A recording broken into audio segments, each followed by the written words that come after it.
E aí, galera, tudo bem? Vamos então dar continuidade aqui ao nosso curso. A gente está entrando agora na semana 2 e o assunto de hoje é a resolução de sistemas através da regra de Cramer. Como que vai funcionar essa solução pela regra de Cramer? Recomendo vocês a lerem esse material, tá? Mas basicamente a gente vai precisar de calcular determinantes. E a regra de Cramer ela só é feita quando o meu sistema é quadrado.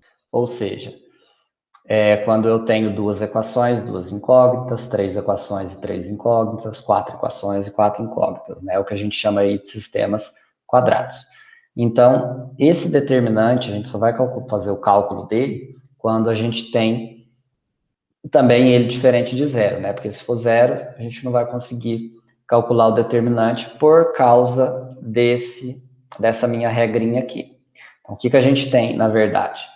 A gente pega o nosso sistema e vai transformar ele no método matricial. Então, um exemplo de um sistema 2 por 2, a gente transformaria ele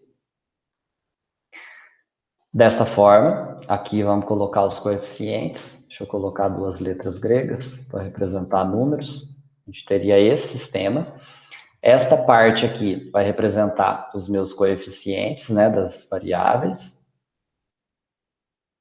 E aqui os termos independentes. Então, como que a gente vai fazer isso? Primeiramente, a gente calcula o determinante dos coeficientes. E para calcular o valor de x, que essa seria a coluna do x, essa seria a coluna do y. Para calcular o valor de x, eu substituo os coeficientes de x pelos termos independentes. Então, esses caras vêm para cá e eu calculo outro determinante. Para calcular o valor de y, eu pego os valores de y, somo com eles daqui e coloco os meus termos independentes. Então, no sistema 2 por 2, a gente vai calcular basicamente três determinantes. Um determinante dos coeficientes, um determinante substituindo os termos independentes na coluna do x e o outro determinante substituindo os termos independentes na coluna do y. Como que a gente acha essa variável? A variável ela é dada por, aqui ele chamou de alfa1, para representar x ou y, tanto faz. Então, eu vou pegar o determinante que eu substituí os coeficientes e vou dividir pelo determinante onde só tinha os coeficientes, né? Então, um exemplo foi dado aqui, né? Vamos acompanhar ele aqui, ó. Nós temos uma matriz 3 por 3, que é uma matriz quadrada. Essa forma que eu representei aqui, ela é uma matriz completa, né? Onde tem os meus coeficientes. Então, simplesmente peguei aqui, calculei a matriz, o determinante, aliás, desses coeficientes aqui, esses caras que estão para cá, e aqui nós tivemos o valor que é menos 4. Foi diferente de zero. Se é diferente de zero, então a gente pode dar continuidade nesse cálculo. Peguei esses termos independentes, 6, menos 4 e 1, substituí na coluna do x, o que vai acontecer? Esse determinante seria o que a gente chama de dx. Na hora que eu faço substituição no y, dx, eu vou achar o dy. Na hora que eu substituo em z, eu acho o dz. Então, para fazer o cálculo desses determinantes, a variável x vai ser, a incógnita x, né, perdão, vai ser dx sobre d, nesse caso achei menos 1, dy sobre d achei igual a 3, e aqui dz sobre d igual a 2.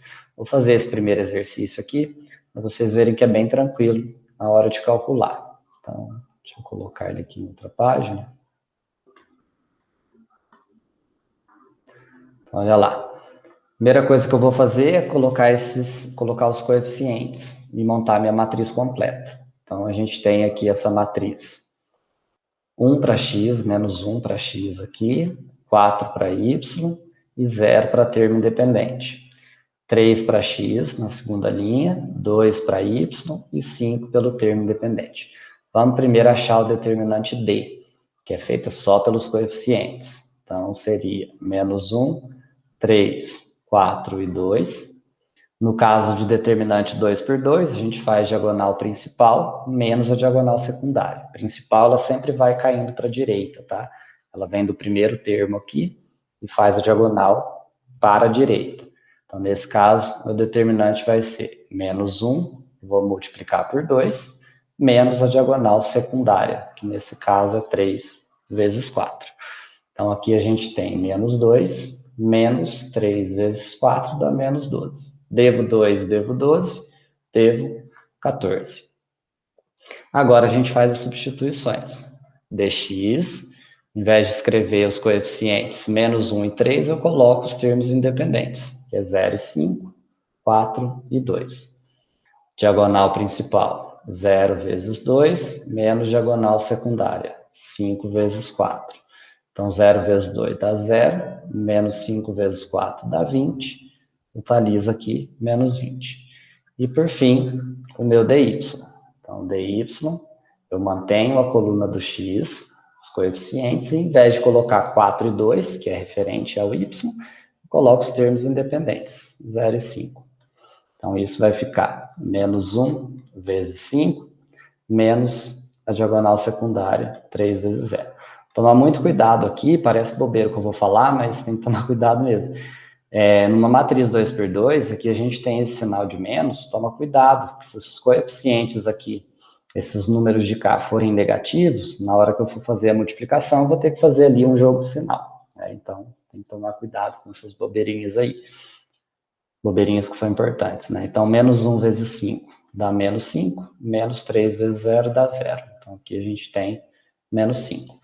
Como é que a gente vai achar o valor desses resultados, né? Então, como é que eu acho o x? Eu pego o dx e divido por d. Então, nesse caso, o dx vale menos 20 e o d vale menos 14. Então, aqui menos dividido por menos vai dar mais. 20 não divide por 14, mas eu simplifico por 2. Então, isso vai dar 10 sétimos. Esse é o valor de x. Como é que eu acho o valor de y? Eu pego dy e divido pelo determinante d. Então, dy aqui vai dar menos 5, determinante d, menos 14. Então, menos dividido por menos dá mais, e aqui eu não preciso simplificar, né? Até porque não dá. Então, eu tenho 5 14avos. Então, a solução desse meu sistema vai ser o par ordenado x 10 sétimos, y 5 14avos. Vou fazer a solução pelo método de substituição ou pelo método de adição para vocês verem que a regra de Cramer realmente ela funciona, tá? Então, deixa eu pegar isso aqui de novo. A gente aprende lá no oitavo, né? Oitavo ano. Pelo método de substituição, eu escolho uma das minhas equações, chamo de 1 e 2. Então, por exemplo, posso pegar aqui a primeira, que é menos x mais 4y igual a 0, isolo uma letra, vou passar esse x para cá, vai ficar x igual a 4y. Então, aonde eu tiver x, eu vou substituir por 4y na segunda, já que eu isolei na primeira. Então, na minha segunda eu tenho 3x mais 2y igual a 5. Então, no lugar desse x vai ficar 4y. Então, 3 vezes 4y mais 2y igual a 5. Fica 12y mais 2y igual a 5. 14y igual a 5. Passo 14 dividido. Olha lá. 5 14avos. Para achar o valor de x, basta que eu substitua aqui. Então, eu tenho 4 vezes o y, que é 5 14avos, que é igual a x. Pode fazer o contrário também, tá? Não faz diferença. Então, aqui, multiplicação de fração, fica 20 14avos igual a x. Se eu dividir isso por 2, meu x vale 10 sétimos. Perceba que dá o mesmo resultado, ó. É a mesma solução. Então, solução para ordenado x 10 sétimos, y 5 14avos. Tá? E o último comentário que está no material, essa minha matriz for 3 por 3. Então, se ela for 3 por 3, a gente pode utilizar vários outros métodos. O mais comum é esse aqui. A gente repete as duas primeiras colunas aqui na frente, D, E, F, e faz diagonal principal, mais diagonal principal, mais diagonal principal, menos, aí eu aconselho vocês colocar esse menos e resolver a secundária entre os parênteses, né? Por quê? Porque esse menos vai trocar o sinal daquelas 3 multiplicações. Dessa, mais essa, mais essa. Tem alguns professores que preferem ensinar esse método colocando que a diagonal principal mantém o sinal. Aqui. A diagonal principal mantém o sinal, enquanto a diagonal secundária troca o sinal. A letra tá uma maravilha. Aí. Dá certo também, né? Porque se eu vou trocar o sinal, quer dizer que esse menos troca o sinal daquelas 3 somas que eu tenho ali, aquelas 3 multiplicações. Tá joia? Então é isso. Qualquer dúvida que vocês tiverem, entre em contato comigo e a gente se vê no atendimento que vai ser na sexta-feira, tá bom? Fica com Deus, então. Um abraço e até a próxima.